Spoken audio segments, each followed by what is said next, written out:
درود بر شما. یه مشتری داریم امروز، دستگاه محصول شرکت سامسونگ. اعلام کرده که دستگاه ارور C5 میده. بریم منزلشون ببینیم مشکل چی هستش. دستگاه ارور C5 میزنه. مشکل یه قطعی داخل یخچال هستش. حالا باز بکنیم ببینیم مشکل چیه. ارور یکی از سنسورها رو داد، سنسور دیفراست.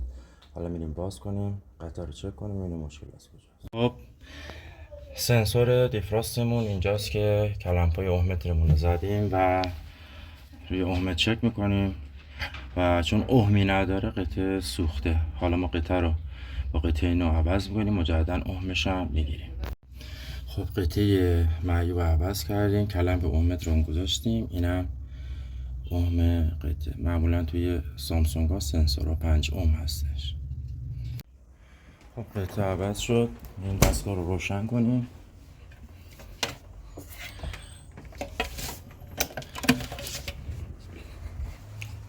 صفحه نمایشی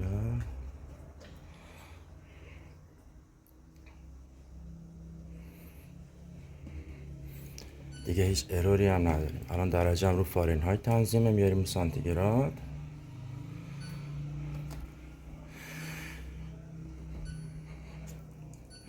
معمولا استاندارد 3 یخچال، فریزر -20. تا تعمیر دیگر بدرود.